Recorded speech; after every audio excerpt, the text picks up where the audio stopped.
Good afternoon, everyone. Thank you for staying. This is our day 2, and so we have a lot to talk about in this packed panel. It's going to be a little bit different from what you've experienced before, so I'm going to first let everyone introduce themselves so that I don't read long bios to you because they do have a lot of experience, but have everyone introduce themselves, and then we'll get into a conversation. Please, Stephen. You're not going to introduce yourself? Well, yes, I'm so sorry. Monte Monash. Well, the voice of God did say my name, so that worked out. But I'm Monte Monash, and I'm the CEO of Monash Advisory Group. We're a small business that helps large companies do business development. We help matching those strategies to the execution of a win. And so I'm here today because I'm an infrastructure nerd, junkie, and we're going to be talking about a lot of infrastructure work here. Please, Stephen. I love that, infrastructure junkie. I'm a deal junkie, but I think I'm an interesting one. My name's Stephen Segerlin. I'm from Amtrak, the train that I'm sure many of you rode to come to this conference, we hope. But I'm the head of commercial development, and our big focus is to try and bring density and a mix of uses to all of our stations across the country, so we can make productive use of public, quasi-public land, generate revenue to help pay and sustain the system, and also to grow ridership. So being a good public steward. Great, thank you, Tony. Hello, everybody. My name is Tony Cho, and I'm the CEO and founder of The Future of Cities, which aims to impact the lives of 1 billion people through innovations in the built environment. I was one of the original pioneers of the Wynwood Arts District in Miami. Has anybody heard of Wynwood? I hope so. Okay, there we go. A little bit of excitement. Magic City Innovation District, and now the Phoenix Arts and Innovation District. Along with my wife, we are doing demonstration projects that are demonstrating what's possible for regenerative placemaking. Great. Pleasure to be here with this esteemed panel. Thank you. Majora.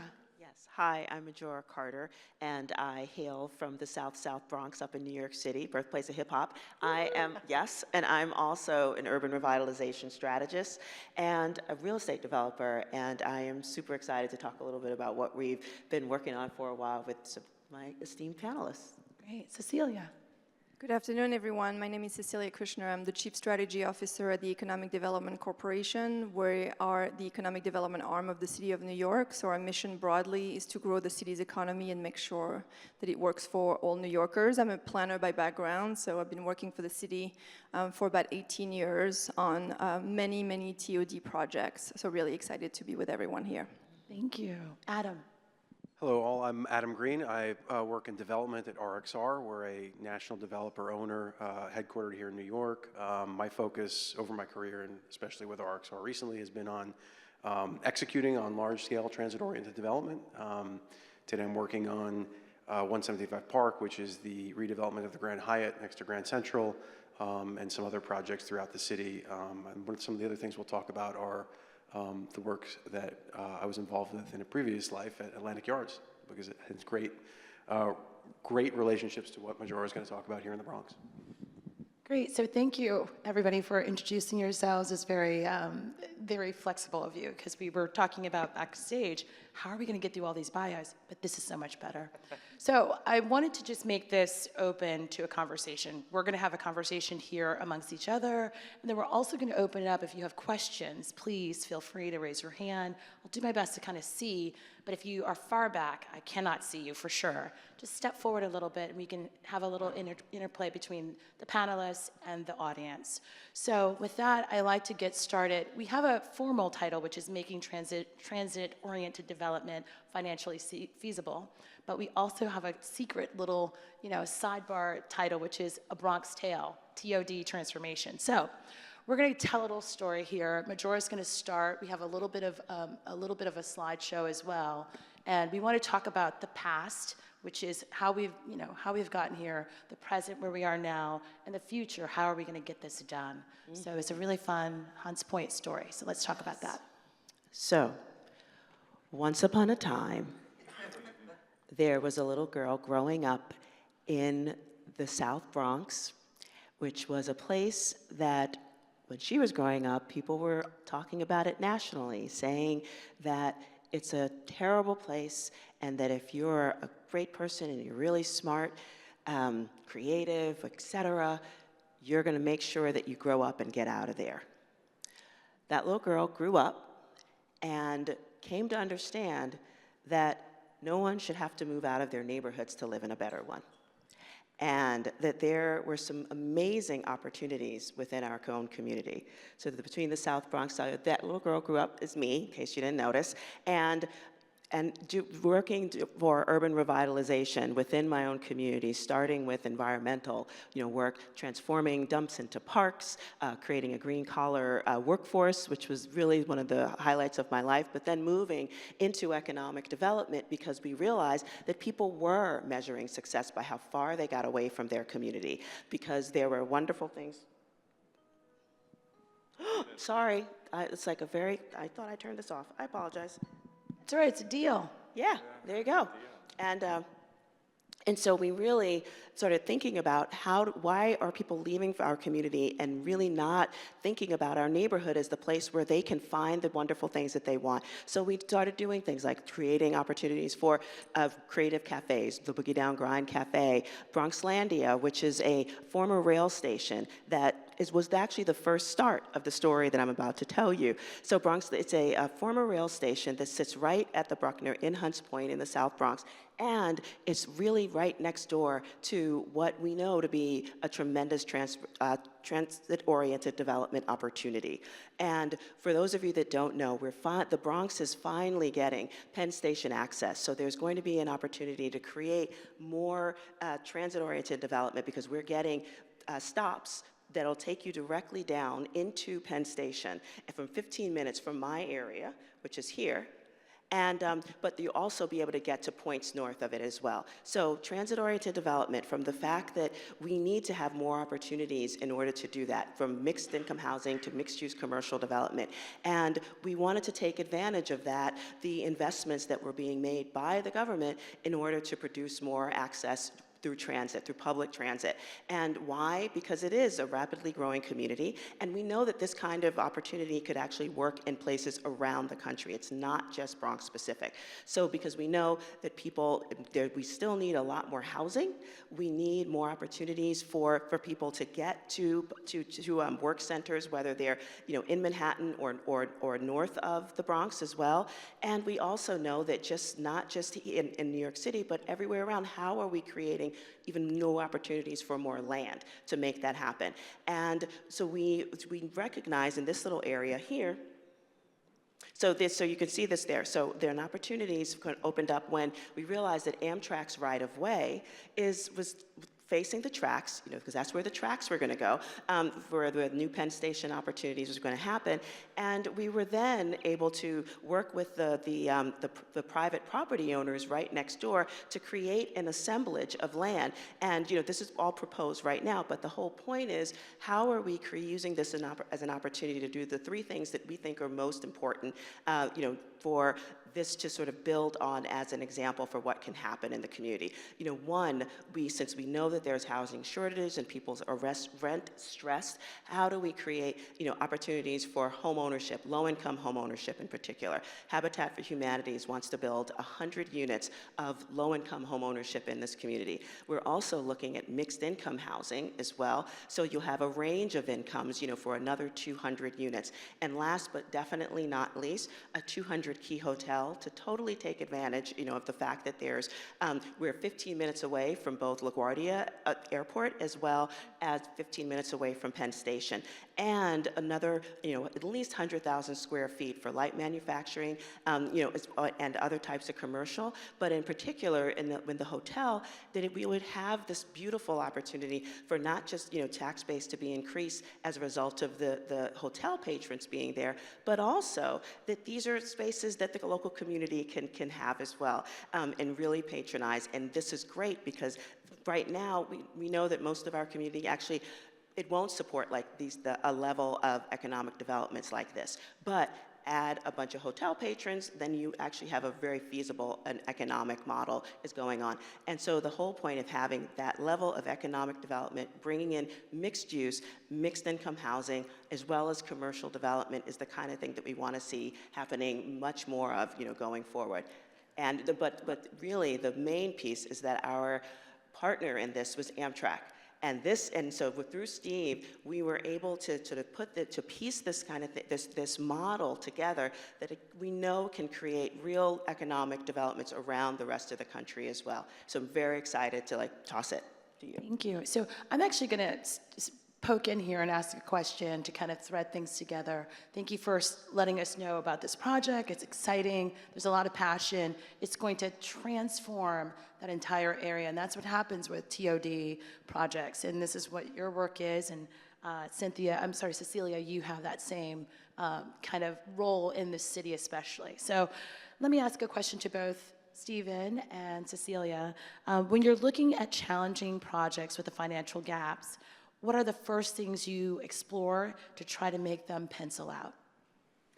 Yeah, I can jump in. I think we might have one more slide. Okay, perfect. So this gives a little bit of color of, some of the collaboration that groups like Amtrak or, MTA does this too with a lot of their property, is work with developers to build on, transit properties. And one of the challenges that you have when you're looking at this, whether it's really public or private property, is can you make a project pencil? And so this chart here sort of illustrates very briefly, we're thinking at the Bronx with Majora, could you do a mid-rise building? Could you do a high-rise building? So you sort of saw different building heights, and there's different costs to build taller. And then you've got to think about your ability to service those costs through debt. And do you make enough money on rents to pay for that? So I think the challenge that, the real panel discussion today is we have a cost challenge that we're trying to overcome. So we anticipate that the new Metro North station, when it opens in 2026? 27. There will be a boost in rent that will help the feasibility of the project, but we still got to control those costs. So, you've been talking so much about this at Cecilia. You have the Mass Timber Lab that you've been working on with the city. Like, how do we contain cost and build things? Yeah, that's right. I mean, I think the slide really shows the complexity of pulling projects together, and especially TOD project. I think on behalf of the city as well, and I think that's the case here, all the land that is left is complex in nature.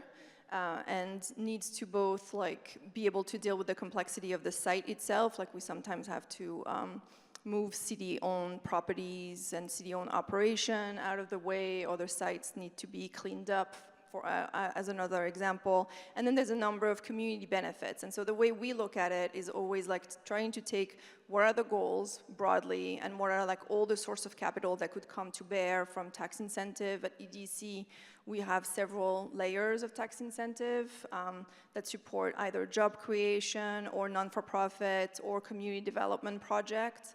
So we're just trying to layer on all of these opportunities to try to make the right project. And then sometimes where it's appropriate, we're also, to your point, trying to move how development is being done in New York City and trying to see if we can change the market through integrating innovation into projects. And because we work on behalf of the city, our job is to de-risk innovation so that the market can actually do it at scale and do it in a way that is cheaper.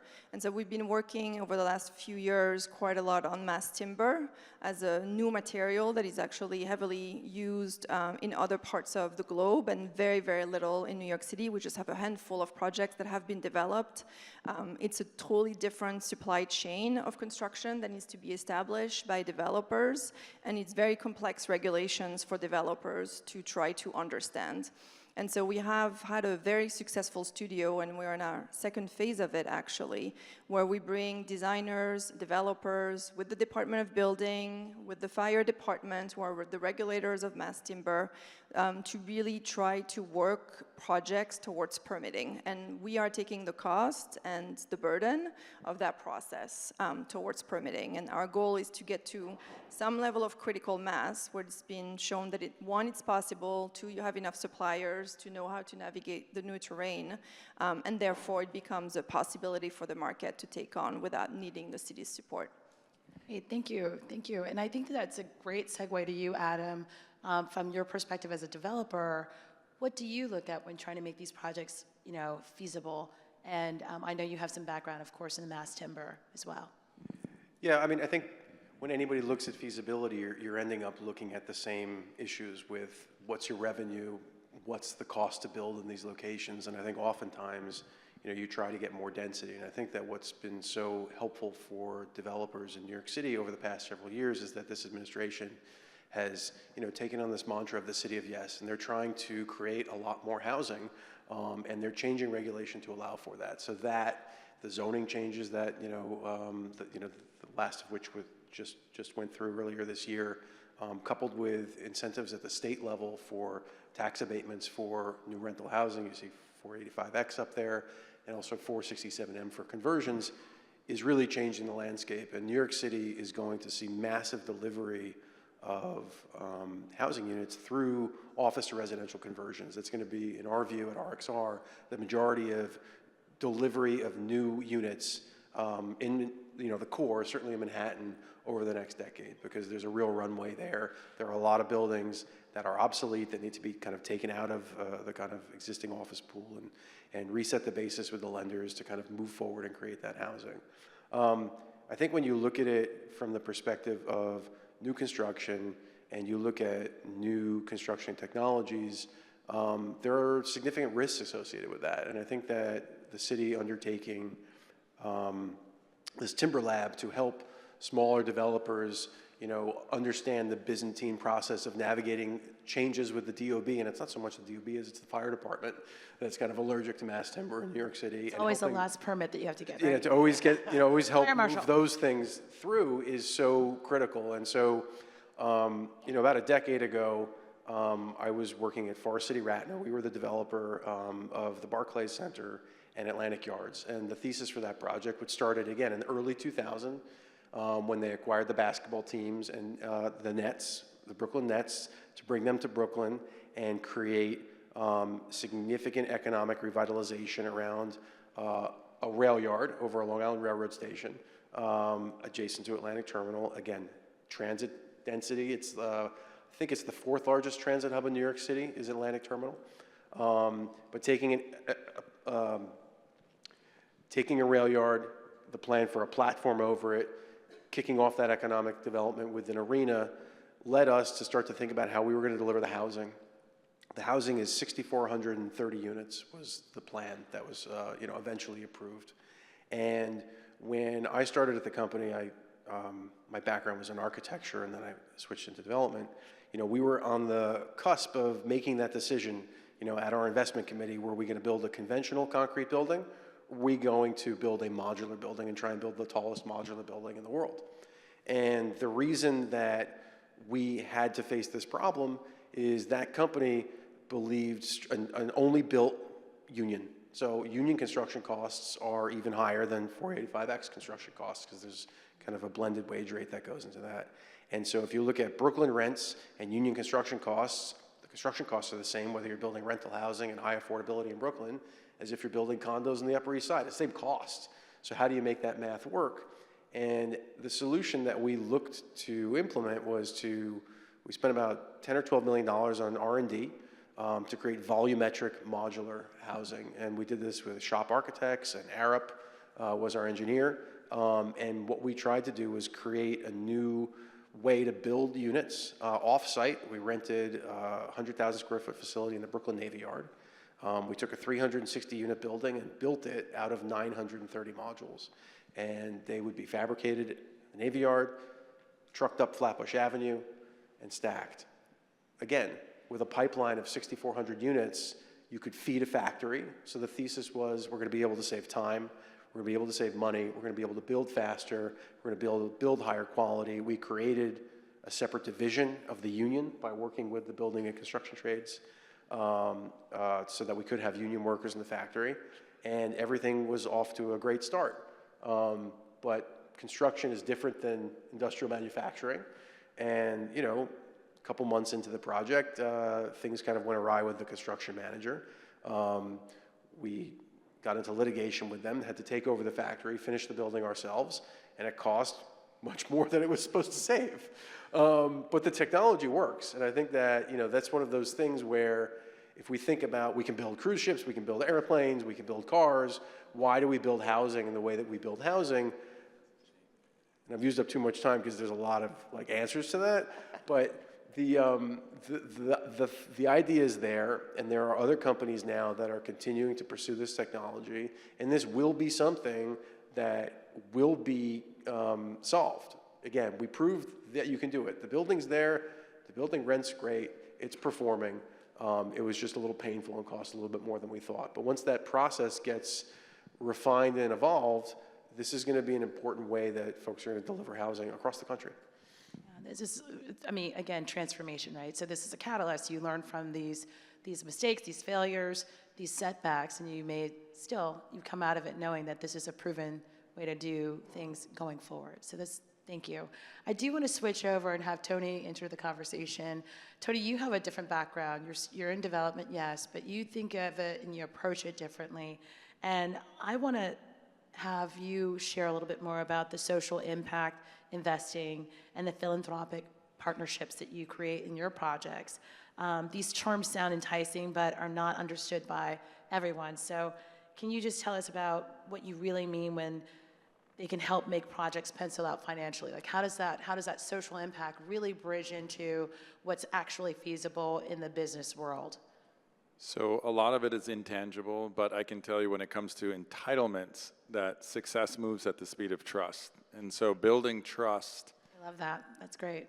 Within communities is really important, specifically underserved communities, and most of the work I've done in Wynwood, in Little Haiti, now in Springfield and Jacksonville are, economically depressed areas that really need revitalization, but there's a lot of distrust there, and a lot of people feel that developers are a dirty word, and they're going to take away, they're going to gentrify the area and culturally misrepresent what's going on and change it completely. And oftentimes that happens not as a direct intention of the developer, but just as the natural economic pressures of what it takes to revitalize an area and make it what Tony Goldman used to tell me, safe and clean. That's the first thing when you come into a neighborhood is you want to make it safe and clean. And of course, naturally, property values go up. But I love Majora's story of, being a little boy growing up in a commune in Central Florida, which is my story, and running away to want to see the world. And then I've come back full circle, and now I'm reimagining the modern commune or modern kibbutz in our eco project, Chosen Retreat. But my main passion in cities is really about how can we demonstrate that you can do things that are in balance with nature and in right relationship with those communities and actually deliver outsized returns. And I've been able to do that, delivering more than 40% IRRs in all of these projects. Partly, it's about being a market maker and about leading and not following. And that's very risky and it's very pioneering, and not everybody has the intestinal fortitude to do that, right? And everybody on this panel has a lot of intestinal fortitude and creativity, but it does pay off as long as you have enough stamina and resources. And if you can demonstrate the value that you're bringing, the triple, quadruple bottom line, people, planet, profit, purpose, then the incentive should be there. But we have to work together to co-design policies that solve problems. And the government can't do it alone. Private sector can't do it alone. So we all have to come together and create a cross-sector solutions that really solve problems. And that's what I love about this panel. You have Amtrak here, you have private developers, you have the city coming together to work together to innovate building materials. We have to. The built environment accounts for the majority of our CO2 emissions, and it also accounts for the way whether humans are happy or not. We're in a crisis right now of loneliness, and the way we design our suburban communities, is actually proliferating sadness and unhappy, unhealthy places. And so I think we play an important role in what I call regenerative placemaking, in doing things in a different way that's going to revitalize the soil, revitalize old buildings, co-create new buildings with new materials, and revitalize those communities. And I think that we need to be properly incentivized. And so I've worked a lot in opportunity zones, and the next evolution of opportunity zones is very exciting. And the previous version of opportunity zones didn't really promote or incentivize or have the guardrails to accomplish the mission of creating equity within underserved communities. And we can do that if we properly incentivize developers and we give them the right tools to do affordable right, workforce right, TODs right, and do mixed use development, because no one wants, New York, everything is mixed use. But you go outside of New York or you're in Florida, you know, the automobile is what we emphasize there. And we're actually in an interesting phase with Brightline, where we had 4 million riders last month, and no one believed that they would ever succeed because everybody's so attached to their car in Florida. So we're seeing this sea change and this tipping point with these new technologies of, you know, 3D printed buildings and prefab materials and laminated timber, and it's, you know, the more we invest, the more we iterate, the more we're going to be able to accomplish more and be able to lower those costs so that we can deliver and bridge the gap of 7 million units that are under delivered in this country for affordable housing. So.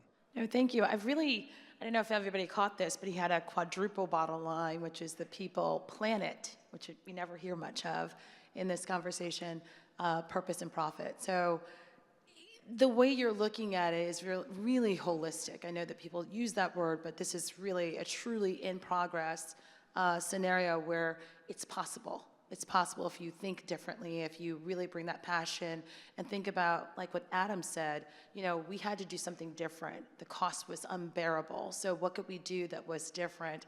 And the timber was the solution. Cecilia's looking at that. Majora needs answers on what to do next. We're kind of completing this project and this vision.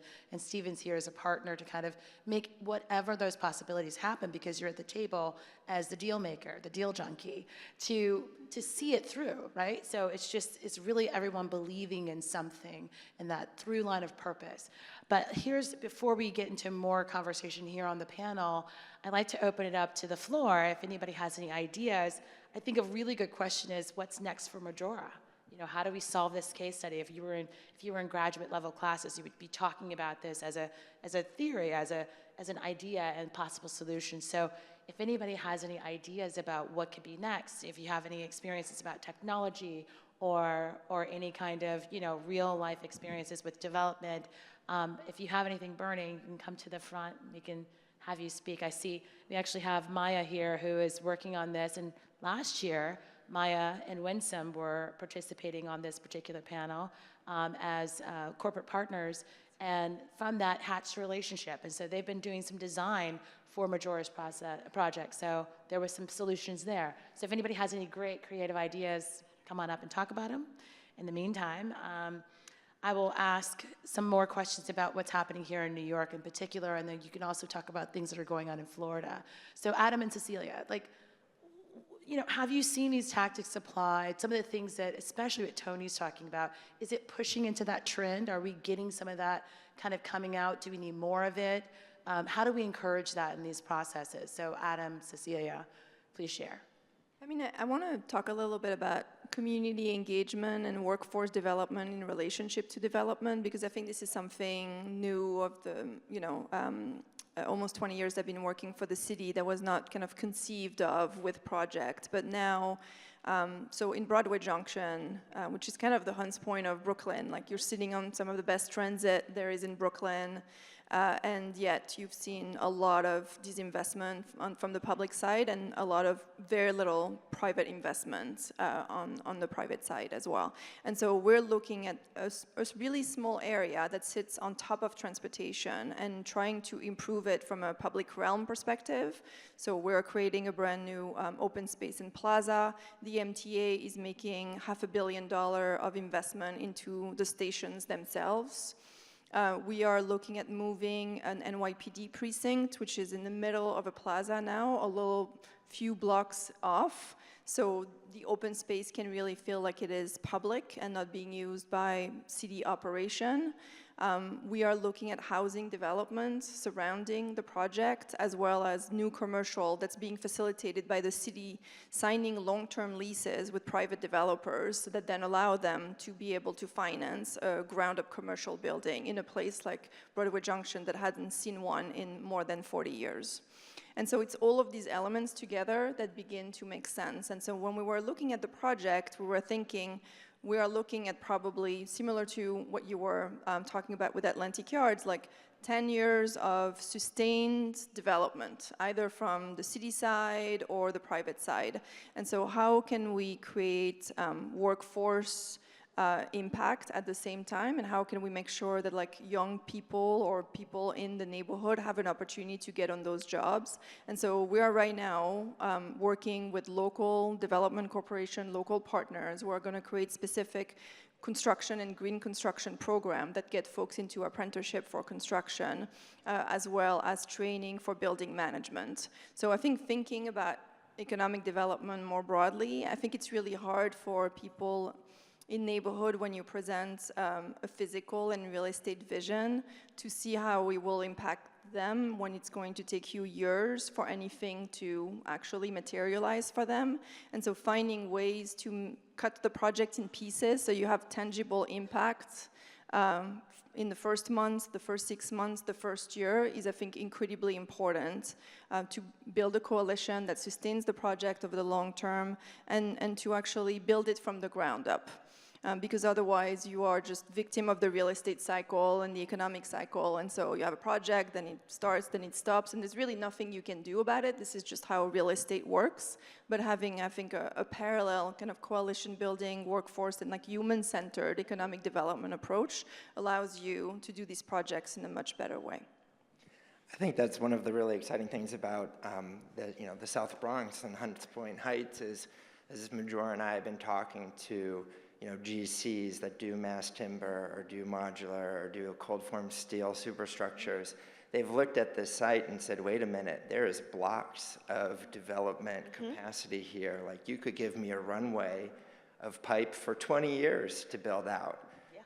And I might even want to be an investor. Like, you talked about the R&D money that you spent for Atlantic Yards, but they're like, maybe I'll be that project development investor with you to get this moving faster.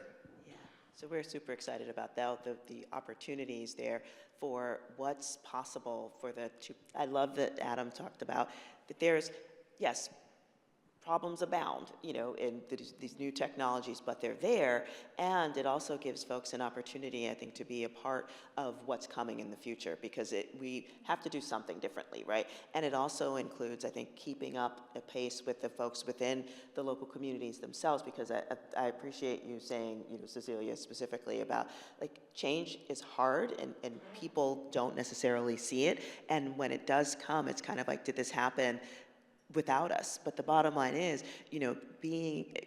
partnering with Amtrak all this time, we've actually been able to talk with local communities with folks within the local communities and our electeds, et cetera, about, like, this is a new thing, like creating mixed income housing, mixed use commercial development, new opportunities for home ownership, and seeing that the level of investment actually does and can go back to communities, and that this is a model that we can be seeing happening in other places as well. With a new era of manufacturing, too, that might be local. Yeah.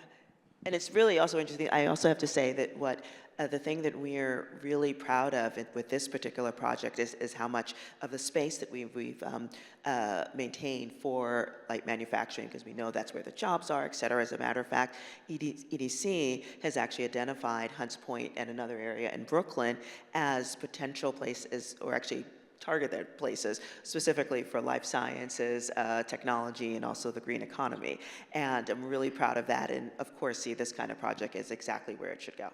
And just something I want to add about New York in general. New York by itself would be the 10th largest GDP in the world, right, if the city were a country. And the number of new graduates that move to New York City every year within the US is double the next highest city, which is LA, at like 5%.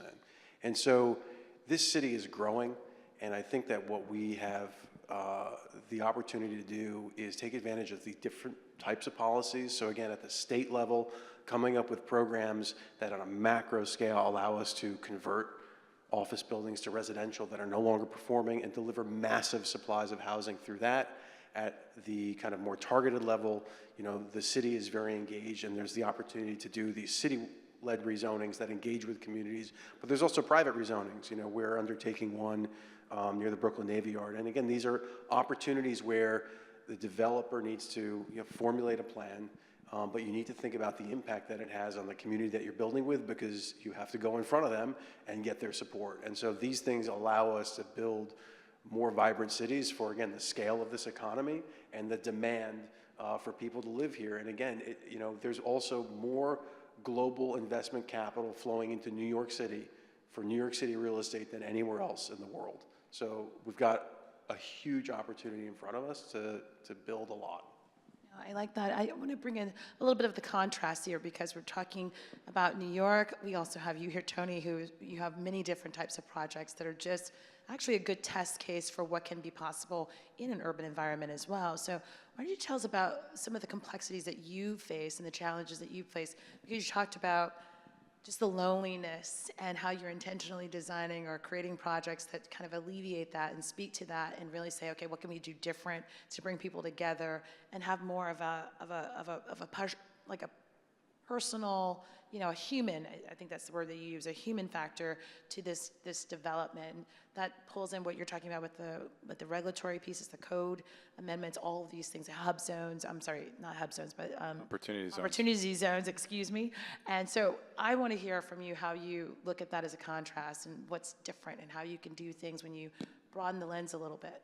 Well, I think when you're in community-led developments and underserved communities and you're trying to build trust and you want to co-design with the community, it really starts with deep listening, and Adam was talking about that. Not only do you want the support, but our focus is how do we leave the place better than when we found it, and how do they know what's best for them, and so you have to empower them to co-design their best outcomes. Oftentimes, they don't even know what this project is about or how it's going to have an impact on them, and there's fear right from the outset. So if you can alleviate that by being transparent and having the right intentions, that's what happened to us. And I had challenges. Working in Little Haiti was very challenging. There was a lot of opposition. The community was fragmented in and of itself, its own leadership, and people were there with their hands out asking for all kinds of stuff, and everybody was a community leader. So you can encounter all types of interesting dynamics, but again, it starts with, before kind of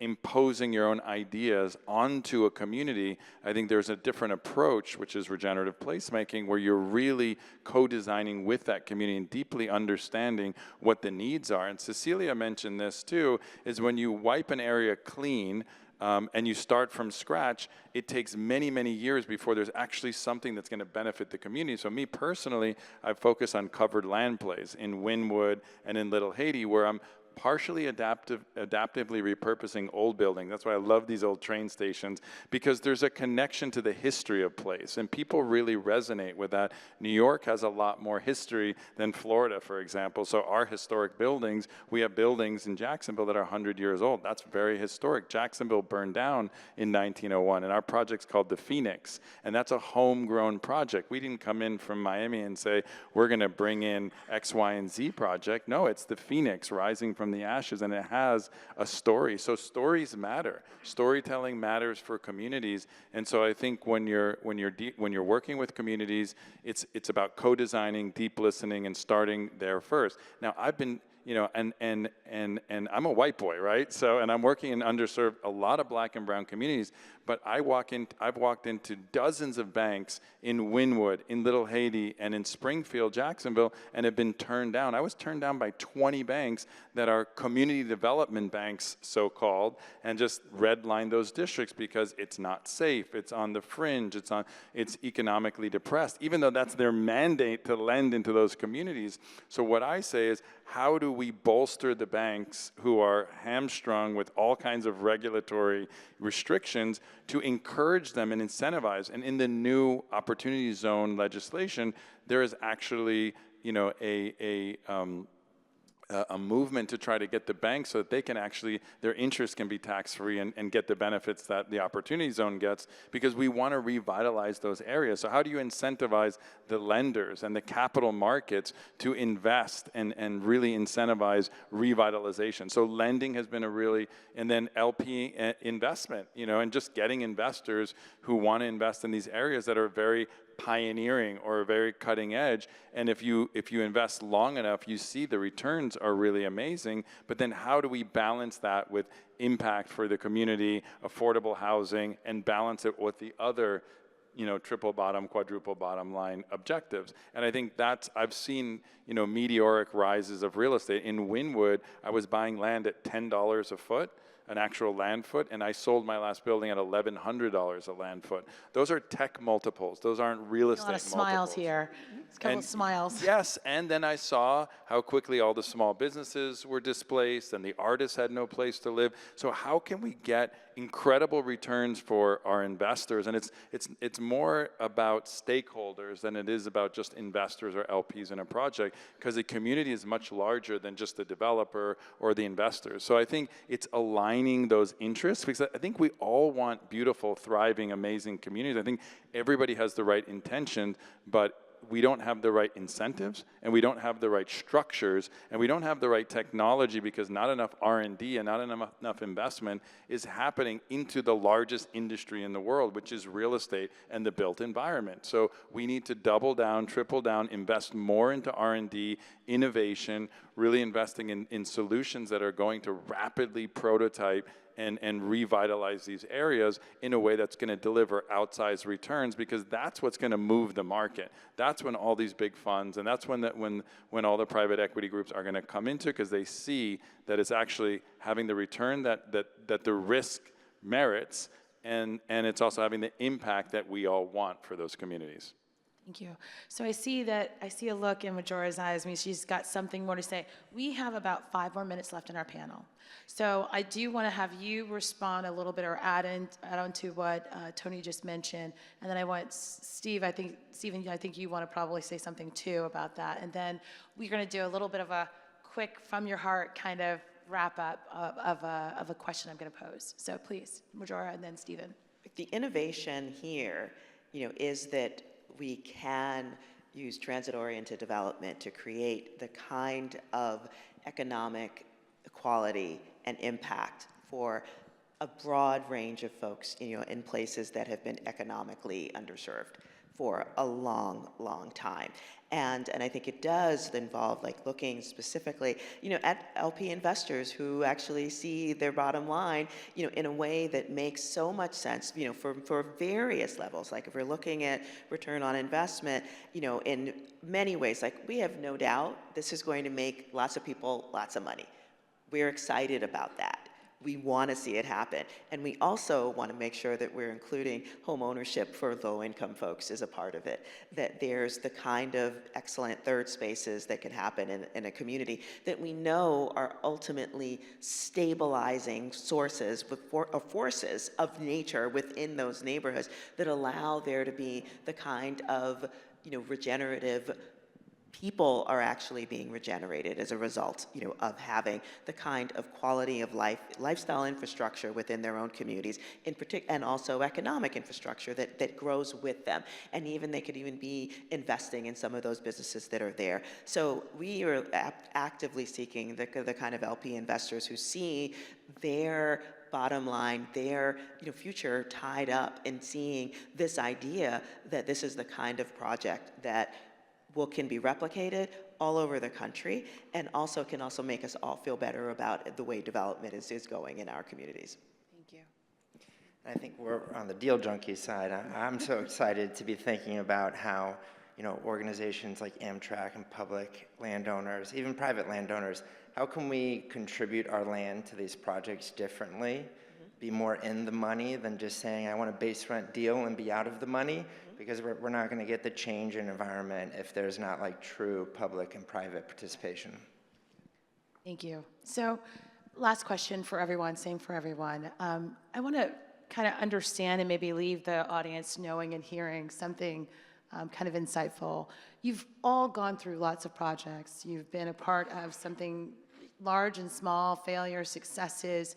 What is the through line? What's the one thing that you want to share that's it really does matter in a project and the outcome that's successful?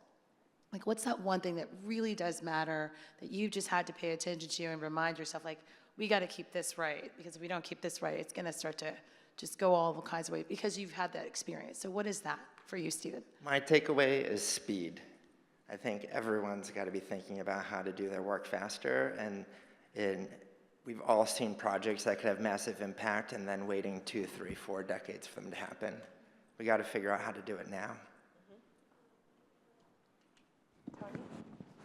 Tony, sorry. Yeah, I would definitely, in terms of yield and return, speed is really important, especially for the large-scale projects. But in terms of dealing with communities, it's about going slower, and it's about slowing down and listening first before even getting started and really understanding. And I think that actually accelerates the support. So again, what I think it's building trust, and that's how you can actually execute on the public-private partnerships. And I can't agree more. It's leveraging all these different tools in the toolbox to be successful and be innovative, and you will be rewarded for it, not just financially, but in spades of other things that really have an impact. So I would say that always be creative and never give up. Like, we started a Golden Visa Fund in Portugal, and it's now very popular because people want alternative passports at this moment. And I can actually repatriate 40% of that fund back to the US. And it's a low-cost debt, 5 or 6%. So don't give up. If you want to do something that's innovative and creative,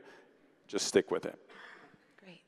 Majora? This project is actually a response to literally decades worth of many communities that I've worked with around the country articulating clearly that their economic, social, environmental well-being was being impacted by the way real estate was currently developed, period. You know, it often was not done, to benefit the folks that were in communities like this. But what's beautiful about that, responding, to what people were saying for years, in terms of our practice, was that if we can all recognize that real estate development can be used as a transformational tool, economically, environmentally, and socially, and that the tools are there, we can work to create the political will, because I can guarantee you, it wasn't that long ago where a building this high was going to be something that was considered feasible, within our community. Or even that a hotel, which most people would think was like a hot sheets hotel. And I had to make sure we dealt with that, because that's what people understood the neighborhood to be. But now, with folks can see the value in it for themselves and how it could impact and support, revenues within the entire city, to support a tax base and take an underperforming place so that we are a part of a conversation that we can contribute something to our city's economy as well. Thanks, Majora. Cecilia? Yeah, I want to add to speed. Commodity, time is a commodity in as much as money. And so I think making projects, really thinking practically around delivery as you conceive of a project is equally important as the vision. But then I think there is something to, people need to be able to imagine a future that they desire. And so there's something about planning and TOD development that is meant to be of an emotional nature, and that is really important to also get right. Because I think we're in a time where people are very uncertain about what the future looks like, and I think through planning you can actually get people anchored into a future that they can desire, and I think that's really important right now. Thank you. Adam? I mean, for me, and for, I've been fortunate to work for a lot of large developers on pretty complicated projects, and I think that the thing that comes through that sort of encapsulates a lot of what we've been speaking about is that all of this is risky, but developers make reality. And so kind of believing in the project vision, believing that what you're trying to do is the right thing, and doing the right thing for whatever the stakeholders are is important, but that fundamental conviction and the getting up every day and making what you're working towards a reality is the only way these things happen. Yeah, grit. Great. All right, well, so I want to just say thank you, and thank you, audience, for staying and listening. And I know you have questions, but you can meet everybody on the outside and ask those questions if you're shy. But I want to say thank you to Stephen, to Tony, to Majora, Cecilia, and Adam. Thank you so much for spending this time. Tony flew here from Miami. Everyone braved the mean streets of New York to get here on the train. So we just appreciate everyone, and you came from DC with me, friends.